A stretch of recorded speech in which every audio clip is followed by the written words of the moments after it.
Le Grand Matin Sud Radio, 7h-10h. Patrick Roger. Il est 8h37. Je vous rappelle aussi que nous vous offrons la possibilité de rencontrer la semaine prochaine Antoine Dupont.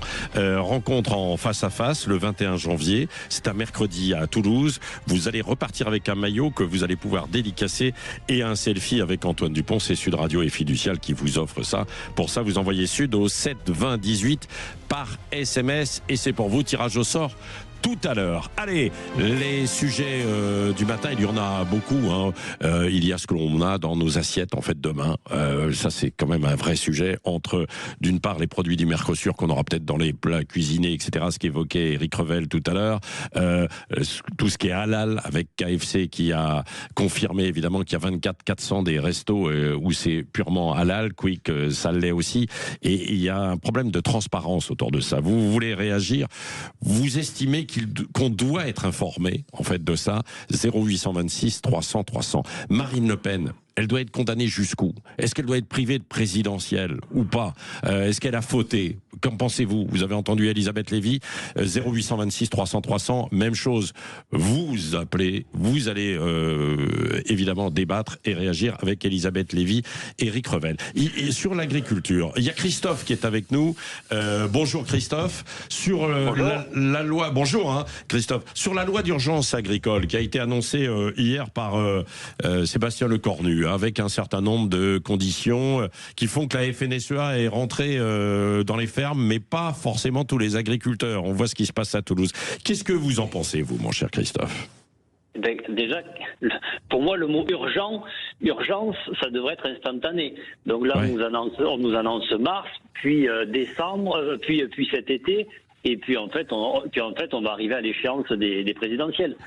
Donc on nous manipule chaque fois. Moi je suis vigneron, donc on nous a dit il y aura des annonces au moment du Cité-Vie, et puis au moment du Cité-Vie ça a fait plouf. Là maintenant on nous annonce au moment du salon de l'agriculture, en espérant qu'il n'y ait plus un paysan qui y participe. Voilà, toujours des échéances pour se foutre de nous. Alors, vous estimez qu'on vous balade un peu, quoi, c'est ça? Oui, c'est le minimum, oui. Ouais. On vous balade, mais il faut prendre des mesures. C'est pas simple dans un contexte international, Christophe, non plus. Mais après, c'est un choix de société. Le problème, c'est qu'on ne parle jamais de la vraie problématique. N'importons pas l'agriculture que l'on ne veut pas chez nous. On nous impose des normes, donc après, on a deux solutions. Soit on nivelle par le bas, on enlève les normes et on va fonctionner comme avec les gens du Maghreb, du Mercosur et autres. Soit on accepte nos normes, mais par contre, les produits ils doivent rester à la frontière. Oui, mais Elisabeth. Oui, mais je comprends très bien ce que vous dites. Moi, je plaide surtout pour que les Français sachent que s'ils veulent une agriculture, il faut la payer. Mais on est aussi exportateur. C'est-à-dire que si vous décidez que nous n'importons plus rien, est-ce que nous restons exportateurs? C'est quand même...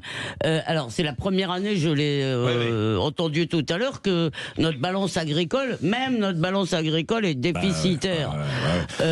Donc, est-ce que c'est pas aussi un atout de la France, l'agriculture? Mais pas du tout. Ça veut dire qu'on exporte le bon et on importe la merde. Oui. Vous trouvez ça cohérent? En tout cas, c'est une bonne réplique. Bravo, d'accord, mais alors donc on arrête d'exporter, on fait que de l'agriculture pour nous? Vous pensez que c'est un modèle viable? Ah non, il dit on exporte justement de la qualité. Non, parce que ce qu'il dit aujourd'hui, on exporte le bon et on importe de la merde. Mais si on arrête d'importer, je suis pas sûr qu'on puisse exporter. Mais je laisse Eric. Eric avec Christophe. Eric, continuez d'appeler. Pas de blague et pas de calembour. J'aime beaucoup le verbe. Non, pas de vague. Non, j'aime beaucoup le verbe balader. Ça fait des décennies que les agriculteurs sont baladés. Pour bien qu'on comprenne dans quelle situation est l'agriculture française, je cite toujours ce chiffre parce que ça vous montre que les pouvoirs politiques qui sont succédés n'ont jamais rien fait, ou pas grand-chose. On est passé d'1 million d'exploitations agricoles dans les années 80 à 400 000 aujourd'hui. Donc c'est vous dire que les agriculteurs sont en train de mourir à petit feu. Maintenant, Christophe, ce qui est vrai quand même, il faut le dire, on est sur Sud Radio, on parle vrai, c'est que vous avez quand même certaines filières agricoles qui vont bénéficier du Mercosur, le vin, les spiritueux, les fromages, comme certaines ont bénéficié du CETA, le traité de libre-échange avec le Canada, où vous avez raison, c'est que personne n'a envie de manger, et je le disais ce matin, un steak avec des hormones ou des antibiotiques qui viendrait du Brésil ou d'Argentine, même si ça ne concerne que 100 000 tonnes de bœuf dans l'Union européenne. Vous avez tout à fait raison. Mais c'est plus global, Vous avez, pour les éleveurs, le problème de la dermatose, vous avez les paperasses pour les agriculteurs. Ouais. Je parlais hier de l'histoire des cages à poules avec les normes européennes, mais c'est délirant. On va interdire les cages à poules en France et en Europe d'ici 2030 à 90%. Et souvent, quand ces cages à poules ne partent pas à la ferraille, elles sont vendues à l'extérieur, on fout des poules dedans dans d'autres pays et on importe les œufs en question. Donc, si vous voulez, et tout ça au nom, bon, très bien, du bien-être animal. Donc, en fait, les agriculteurs en ont ras-le-bol et on peut comprendre. Et le Mercosur, pour moi, c'est la goutte importante, mais pas suffisante du vase qui déborde depuis des décennies. Voilà. Mais je voudrais poser une question. Si on fait Christophe, si par exemple on fait de l'agriculture avec des bonnes vaches qui comment on dit, broutent de la bonne herbe au lieu de se nourrir de soja importé d'ailleurs, etc., est-ce qu'on arrive à des tarifs praticables pour les consommateurs et à un revenu acceptable pour les agriculteurs? Parce que j'ai toujours pas compris comment on faisait pour que des gens qui travaillent 70, 80, 100 heures sans doute des fois par semaine aient un revenu qui soit quand même, qui leur permette de vivre, parce que c'est pas possible. Un travail qui permet pas de vivre, ça s'appelle plus Christophe. C'est un choix de société. On nous a envoyés vers le tourisme, vers les loisirs, vers les smartphones, vers tout ça. On n'a pas les moyens de tout ça, en fait. Donc c'est un choix de société. Et après, pour vous répondre, il y a aussi une sorte de marge. Certainement que nos grossistes, nos grandes surfaces et autres ont des marges abusives. Il n'y a qu'à voir pour le vin. Le vin, il a été divisé quasiment par un tiers le prix au producteur. Par contre, le consommateur, lui, il paye toujours le même prix. Alors que nos charges ont augmenté. Non, mais voilà. Alors, vous posez le doigt sur quelque chose qui est particulièrement important, c'est que l'ensemble des charges ont augmenté dans l'agriculture. Celles des distributeurs aussi. Mais donc, ce que me dit Christophe. Attendez, si vous permettez. Non, mais l'ensemble des charges ont augmenté, et notamment aussi avec l'ensemble, en fait, des normes qu'il a fallu appliquer sur le terrain, où il a fallu évidemment reconstruire des nouveaux bâtiments, investir. Ça coûte très cher. C'est des millions d'euros parfois par ferme, et vous n'y arrivez pas parce que tout est plus cher pour eux, pour les agriculteurs. Le matériel, je vous en parle pas. Vous avez vu les tracteurs, le coût des tracteurs. Et il y a des gens poursuivis aujourd'hui. Il y a un procès dans le sud, il y a des maraîchers qui sont poursuivis. Mais en fait, ce que me dit Christophe, c'est ça où je voulais aussi en venir, c'est que ça ne peut pas être seulement la faute du gouvernement. Quand il dit c'est une question de système, c'est une question de choix entre nos smartphones changés tous les 6 mois et notre agriculture. Peut-être qu'à un moment, il faut faire des choix. Allez, dans un instant, déficit de la balance commerciale, déficit aussi de la balance des bébés. La natalité est en chute libre avec beaucoup de conséquences. Est-ce que vous êtes inquiet par ça, pour la France? J'aimerais bien vous entendre. Et puis Marine Le Pen, est-ce que c'est à la justice de décider avant les électeurs éventuellement à la présidentielle, ou est-ce qu'elle doit payer? Est-ce qu'elle doit payer pour des fautes? Alors elle dit j'ai commis plus ou moins, enfin bon voilà, etc. J'aimerais vous entendre. 0826 300 300. Le Grand Matin Sud Radio, 7h-10h. Patrick Roger. Il est 9h-10 sur Sud Radio. On ira à Toulouse tout à l'heure, où il y a des difficultés de circulation avec les agriculteurs. Nous parlions de Marine Le Pen. Finalement, est-ce que c'est à la justice de véritablement trancher? Elle doit se prononcer, quoi qu'il en soit, mais de la priver aussi de la présidentielle. René nous appelle au 0826 300 300 de Toulouse. Bonjour René. Oui, bonjour Patrick, bonjour Eric. Oui. Bonjour René. Oui. Qu'en pensez-vous? Oui, écoutez, je vais vous parler du fond. Oui. Un peu d'histoire. Pas trop quand même, parce qu'on n'a pas forcément un temps très long là, mon cher René. Mais allez-y. 10 secondes. Oui. Lorsque Sud Radio était temporairement à la Belge, après avoir quitté l'appel Jourdain, avant d'arriver à Paris, dans une émission du matin, Bournazel était l'invité politique actuel, candidat d'Horizon à la mairie de Paris. Et j'avais détaillé et proposé un statut le détail d'un statut de l'élu. Et dans ce statut était décrit d'une part les missions et les autorisations et la souveraineté de l'élu. Eh bien, effectivement, à partir du moment où... Alors, Bournagel avait chassé ça d'un revers de main, et ça prouve bien que la faute revient à toute la classe politique qui n'a pas voulu réellement déterminer leurs droits et leurs devoirs. Et aujourd'hui, c'est Marine Le Pen qui le paye. Et voilà. Ah oui, vous voulez dire qu'en fait on aurait pu clarifier les choses un petit peu plus tôt, parce que Marine Le Pen d'ailleurs, elle a rejeté la faute un peu, elle, de son côté, sur le Parlement européen. Elle dit qu'il n'a pas joué le rôle d'alerte qu'il aurait dû jouer, Elisabeth Lévy, dans sa défense. Oui, alors il y a cette affaire de Parlement européen. Je voudrais juste rappeler, Marine Le Pen peut être sanctionnée pour ce manquement qui, moi, ne me semble pas très grave, mais elle ne doit pas être décrétée inéligible. C'est ça qui me semble grave. C'est la peine d'inéligibilité. Ça, c'est antidémocratique de mon point de vue. Le reste... Est-ce que, d'ailleurs...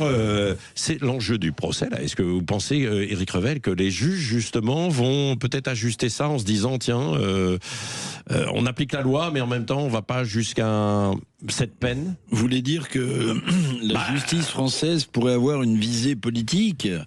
Mon Dieu, non, mais en revanche, imaginez que la condamnation reste, parce que comme disait, c'est le mot de Renaud Muselier de tout à l'heure, dans l'interview sur Sud Radio, il disait, il y a eu tricherie, mais que l'exécution provisoire saute, donc. C'est ça. Et si c'est le cas, vous savez que ça devient un vrai problème pour le RN, parce qu'en réalité, donc Marine Le Pen serait de nouveau dans la course pour 2027.